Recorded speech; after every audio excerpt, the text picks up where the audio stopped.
Good afternoon. Welcome to our Erev Shabbat talk.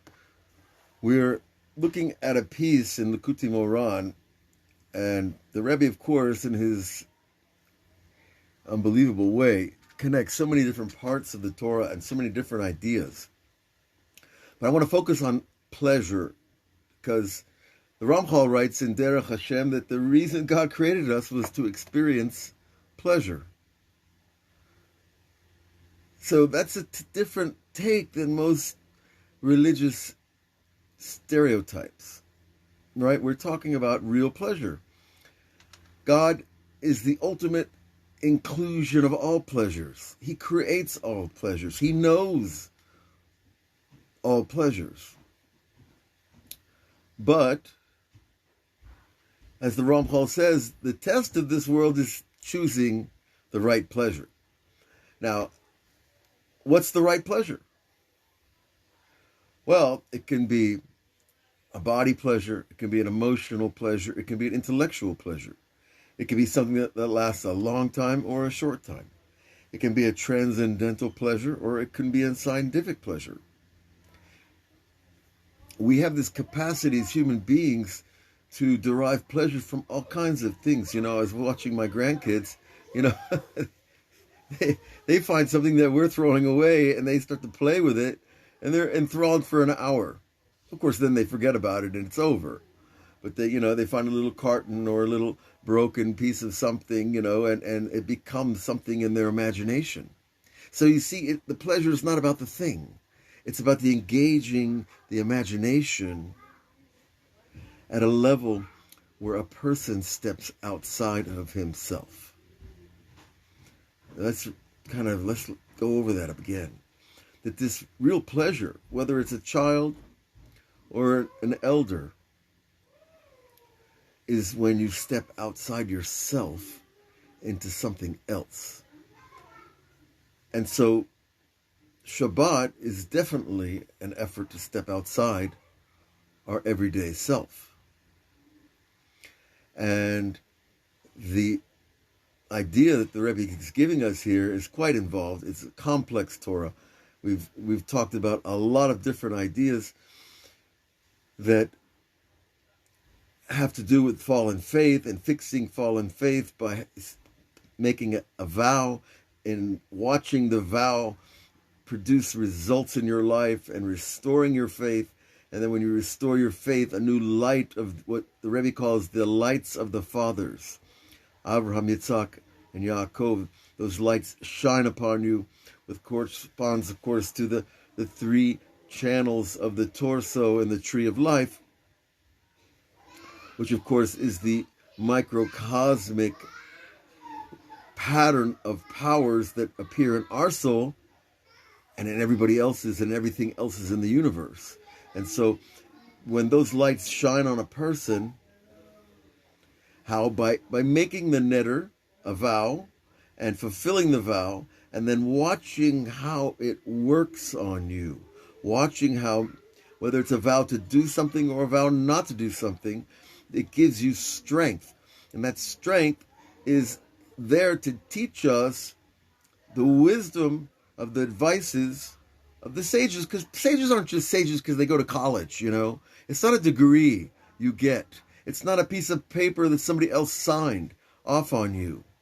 It's something that you earn through the hard work of living on this planet at a higher level, at a level of respect and honor, at a level of integrity and truth, and a level of hard work in prayer and learning and doing good deeds, that eventually you will acquire wisdom. And that wisdom will enable you to be able to help others. And when you give advice to other people and it helps them, then they're like, wow, thank you, that really helped. And when you do that at the level that the Rebbe's talking about here, when you make a vow, then it's not even necessarily the local rabbi's advice. It could be from all the way back into the Talmud and the Bible itself. When that happens, you rise up to what the Rebbe calls the Pila'ot Chochmah, the wonders of wisdom. That doing something small can have such big results is an awesome thing. And there's many, many advices in the Torah, and Rabbi Nachman himself gives many, many wonderful advices that you would think they're counterintuitive on the surface. If you have enemies, he says, don't run from them and don't fight them, pray for them. And if you have illnesses, don't look for what's causing the illness as much as look at your spiritual accounting and look at the balance of your body as it's affected by your behavior, because the balance of the forces in the body are what create health or ill health. And when we are too involved in one area of life, whether it's food or money or sex, whatever it is, we throw off the balance of the forces in the body, and that creates ill health. So you see, there's all this kind of advice that we've been deriving from these works, and you know, once you get in there, you can't leave, because you always see how much more there is to know. Okay, but so this lights of the fathers come down on a person by making the vow and seeing that the vow causes a transformation in your faith and in your strength, because faith it's just not this idea that you carry around in your head. It is a force field of you, the power of your belief, and it takes you through difficult water. Now, these wondrous wisdom that comes out of this, that brings this light of the fathers onto a person, he goes on to tell us these lights are an aspect of Oneg Shabbat. Right, we're in the fourth paragraph. Ola mitaneg ba'oneg Shabbat. Now, oneg is one of the types of pleasures that we have in this world, and the oneg is connected to when you transfer something that's difficult and make it pleasurable. Now, one of the ways the rabbis describe this is through the letters itself of the word oneg, ayin, nun, gimel. When you change the letters around, you get nega, which is a curse, or not a curse, really a blight, or when you know, I'm trying to think of a nice word for it, but nega in the Bible is when you have a skin disease, right? Or when you have some kind of defect in your system, and you turn the negative into the positive. That's the main idea. The pleasure is when you take negative things, like having to work 10 hours a day, 6 days a week, then you have Shabbat. You take all that negativity and the difficulty of working for a living, and you turn it around into the pleasure of Shabbat. Now, ideally, of course, you wouldn't have 60 hours a week of working something you didn't like, and you'd have pleasure in your work. But I'm afraid if you look around the planet, you know, I drove to the city of Beit Lechem this week at 5 in the morning, and you saw, it's an amazing sight. It's really a sociological event to see it. Thousands of young Arab and Christian Arabs, you know, Muslim and Christian Arabs, sprawled on the sidewalk, all over the streets, at the entry roads to Beit Lechem, and they're waiting for work crews to come pick them up. But it's very strange, because you feel like it looks like a bomb has just dropped and they're all falling down on the sidewalk, but of course they're relaxing in their own way, and then they have a long day of work ahead of them, and it's hard work. Most of them work, and that hard work, you know, it's got to end. Okay, for the Jew, it ends, well, hopefully on Friday, and then we get ready for Shabbat. Now, there's all kinds of work on this planet, we know, but it hit home to me how fortunate we are that we have the Torah and we have Shabbat, and how fortunate we are that we have choices in the work that we make and that we do in this world, and the pleasure of your work is a different pleasure altogether than the pleasure of Shabbat. But when you take the hard work and you turn it into pleasure, that's oneg. It's like a surprise pleasure. Okay, and this is an aspect of Yeshaya. Az titaneg al kol v'erkavtich lamate aretz, and I will ride you on the high places of the land, which usually means a transcendental experience of some kind, where you're not taking a, one of these new personal helicopters you can buy, but it's really that God takes you to a higher plane of consciousness and perception. And on Shabbat, the high places of the land. Now, it's just not bouncing along the mountaintops, but it's rather seeing the high places, the spiritual perception of the physical. And it's another thing altogether, and there's a great pleasure in doing that. Because as we said in the beginning of our little talk here, the pleasure is always based with stepping outside yourself into something else. Like the little kid that has pleasure from a carton, or like the billionaire that gets pleasure when he gets his new Rolls Royce. Because at that moment, he's stepping outside himself. Now, we don't know how long that pleasure is going to last. It depends. But the idea is still the same. So that's why you can step into your garden and look at a flower and suddenly realize you've never looked at a flower like this one. You've stepped outside the boundary of personal perception and into the existence of the thing itself. And the pleasure is it's exponential pleasure. And that's really what Shabbat is, an exponential pleasure of the physical things. It's not about the wine and the food and even the song and the stories and the words of Torah.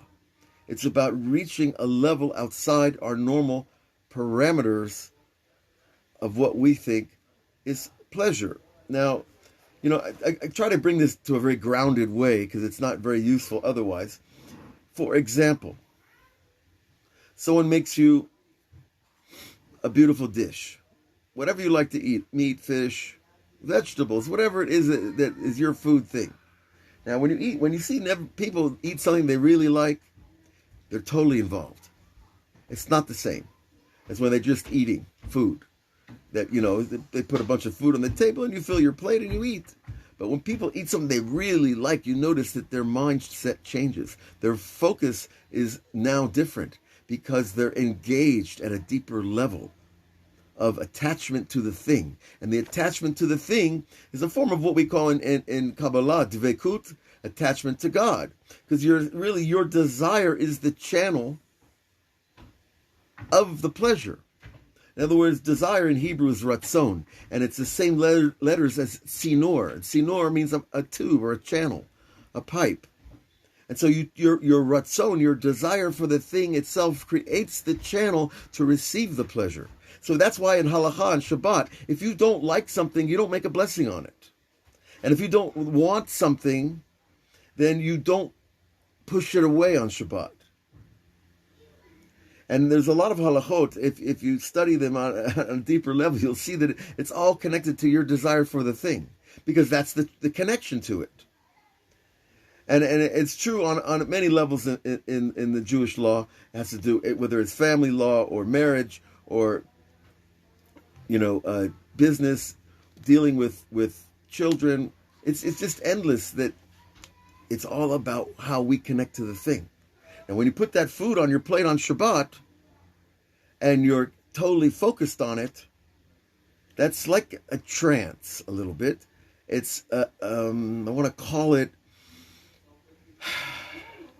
it's a trance from the pleasure that's already being triggered in your mind. That's usually serotonin, which is a type of pleasure you get from anticipating pleasure. In other words, there's the pleasure of the thing itself, which is, other chemicals in the brain, but the serotonin is what you get when you're thinking about getting pleasure. And so just that changes a person's approach to the thing. Now, if you stop at that moment and you make a little tweak, a little change in your attention, and you say, wait a minute, this pleasure I'm having right now is really a moment of relationship between me and God and His creation. I bring the divine into the mundane through your mind, through your awareness. And that changes the whole thing. That resets your mindset. And what Rabbi Nachman says is that you actually receive awe from the thing itself. That you can eat a steak and receive awe instead of a big stomach, right? And that you can eat a fruit and be in wonder, how did God make this fruit? It started from a seed, became a tree, then a flower, then a fruit, and then it ripened, and then how many stages does everything in your house have to go through before it gets to you? And so that's a wonder in itself, and Hashem is working on it all the time, but we don't see it. But when you do see it, then you're going to get a different kind of pleasure, and you're going to get that awe that comes down upon you, and that Yirat Hashem comes out on your face, Chochmat Adam Ta'ir Panav, and then you have this wisdom that invests itself in your mind, and it shines on your face. And that takes us all the way back, by the way, to the first Torah of this holy book, that says that the work of a person in this world is to attach his mind to the wisdom in things. The wisdom. So our mind is a tool of attachment. And we get to choose what we do with it, and what we choose to do with it will determine the type of pleasure we have, and then Shabbat is built for the true pleasure of the essence of things. Whereas we can have pleasure from the same item on a weekday, but on Shabbat it's not about that simple pleasure. It's a much deeper pleasure that connects us all the way back to the beginning of creation, and when you realize that God is above time, you realize the beginning is now. Because when you connect to above time, it's not past or present or future. It's the now that's being created continually. And then you realize, I just turned 62 this week. I said, I don't know what it means to be 62. I don't know what it meant to be 42. These are numbers, and what I do know is if I feel happy or not, or I feel alive, I feel focused and alert and into what I'm doing. And if I don't, and I look around, I see there's a lot of people that are not really into their lives. They're suffering. I think that the categories that we use to measure life, like how long we've been here and what we've done, how much money we've made, how many diplomas you have on the wall, how many trophies on your shelf, all these parameters of achievement are not going to give us the pleasure that we're really after, because it's only the pleasures in the now, and it's attaching to the thing that you're doing now in a total way, just like my grandkids just being enthralled with a little box or a tin can or whatever it is that they find to play with. And you don't want to take that can away, by the way, because you'll get a howl and a holler, because we're actually breaking their attachment. And that's why also, you see, if you go to the Yeshiva Mekubalim and you see the rabbis are sitting there meditating, you never talk to them, you never touch them, you never even walk in front of them when they're in their meditations. Because that's why we have this concept called the 4 amot of halacha, which is basically a 2-meter square around each person. That's their personal space. We don't want to enter another person's personal space, because that's their time of connection to a higher light, whether it's prayer, whether it's learning. And so that's one of the reasons why we go to the yeshiva, by the way, is just to learn how we do these things, how we live a lifestyle of attachment to God and respect people's space, their consciousness, and their own spiritual service. And when we do that, suddenly everybody gets their own space and their own time and their own place. And so I hope this is useful, because really we are here to have pleasure, but we have to be smart about it and choose the right pleasure. The pleasure that's not going to let us down, not the short-term pleasure of the physical things of this world. Because people are running after that and throwing their money after it as well. And the best things in this world don't cost a lot of money. They just cost time and patience and attention span. God bless you all. Have a great Shabbat, and take your time. It's your time. It's your place. And no one has the right to hurry you or urge you or cause you to leave your natural, beautiful rhythm. God bless you all. We'll see you this week on the outlets. Shabbat Shalom.